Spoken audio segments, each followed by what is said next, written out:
y'all, I'm Angie. Welcome to my channel where I do stuff. If you're new here, thank you for joining me, and if you're a returning subscriber, thank you for coming back. In today's video, I'm going to be taking you on a tour of a few known haunted spots in the city of Houston. So let's get started. Currently, I am in Glenwood Cemetery, one of the largest and most beautiful cemeteries in the city of Houston, and it is filled with lots of people who founded the state of Texas, founded the city, and very famous names you've probably heard of. I don't have any personal stories of experiencing any hauntings in this cemetery, but there are a lot of really important and influential people who are buried here, like Howard Hughes, the businessman, record-setting pilot, movie director, and philanthropist. Judge Roy Hoffhines, who built the Astrodome. Glenn McCarthy was an oil tycoon and the founder of the Shamrock Hotel and the inspiration for the movie Giant starring James Dean. Dr. Denton Cooley, who is a famous heart surgeon, is buried here. Anson Jones was the last president of the Republic of Texas. He's here. And William Hobby and his wife, Ovida. William Hobby was the president of the Houston Post as well as the lieutenant governor. And his wife was the president and editor of KPRC TV in Houston, as well as the secretary of U.S. Department of Health, Education, and Welfare. The Angel of Grief weeping over the dismantled altar of life is an 1894 sculpture by William Wetmore Story for the grave of his wife Emmeline at the Protestant cemetery in Rome. The artist was so overcome by grief that he lost interest in sculpture, but he was inspired to create the monument by his children. This design, which represents the angel of grief in utter abandonment, throwing herself with drooping wings and hidden face over a funeral altar, is one of the most copied designs in the world. I'm standing in front of the Jefferson Davis Hospital, which is in the shadow of downtown Houston. Back there. And, this has been a haunted location for years up until it was recently renovated into artist lofts. Very interesting thing about this building is not that it was a hospital or that it was haunted, but it's built on top of a cemetery. And if you can see right here, these are the last two graves that are actually visible. The headstones have been removed. This is all new, but this is the Super family. And the hospital has no basement because it was built on top of the cemetery. There is a ton of history about this place, and I will cut to some B-roll and some voiceover to give you a little bit more information on that.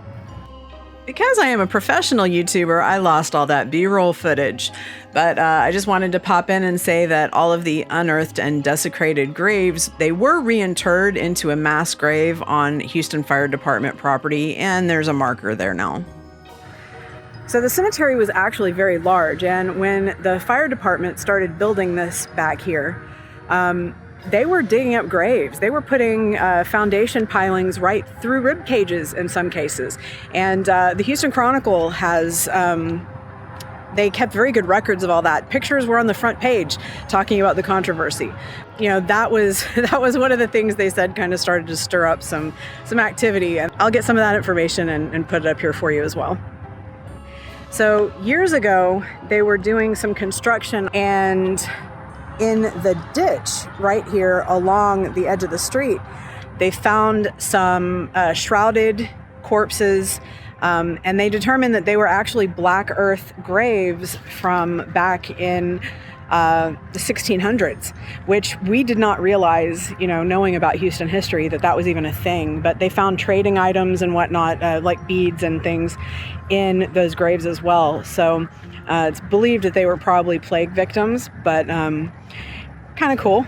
And then you can't see it because it has been removed, but behind this fence right here, that was where the nurses' home used to be. And so the nurses who worked at this hospital lived in that building.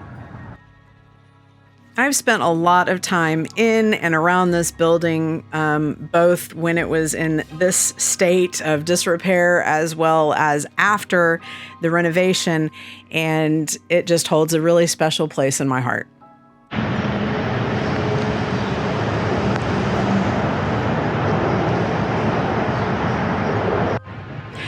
So we are under Franklin Street in downtown Houston, and over my shoulder is what remains of the Donnellan family crypt. So back in 1800s, I'll get all the right dates and everything and put the information up here, but back then there was a family buried here, and when they built the street, they left the wall, and the family has been relocated to the Glenwood Cemetery that I was at earlier. So the actual story goes that this was built in the 1850s. The father, Timothy Donnellan, was buried there first. And then after the Civil War, the son Henry found a live cannonball in the bayou, and it killed him and another boy. The parts they could find were buried there next. And it's said that there was one other Donnellan in there as well, but the family was relocated to Glenwood Cemetery in 1901, and the crypt was encased in concrete to help support the bridge and the buildings above it. So this building is now called McIntyre's, but it used to be the Spaghetti Warehouse, and it is a pretty well-known haunted location. The restaurant, before it was a restaurant, it was a warehouse, and it did have a few deaths occur in the building. I have spent many, many nights investigating with my group here, and a lot of really weird stuff has happened, which I can probably tell you a little bit about. But the bayou, Buffalo Bayou, is behind it, and it used to be a very busy area for commerce in the city. So editing Angie popping in real quick here at the end. Thank you for sticking with this sort of hodgepodge video. I lost an entire section of B-roll footage. I have no idea what happened to it. I tried doing data recovery and everything, couldn't find it. So that's why this kind of looks like a patchwork of a video, because it really kind of is. And I wasn't driving back down to Houston to get more B-roll, no matter how much I love y'all. Anyway, I hope you enjoyed it. And the paranormal and all things creepy have been important pieces of my life for several decades now, and I just really wanted to share it with you. Well, y'all, that's all I got for you today. Thank you so much for watching. I really hope you enjoyed today's video. And if you did, perhaps you'll consider subscribing, because I would love to see you back here next week when I do more stuff. Bye!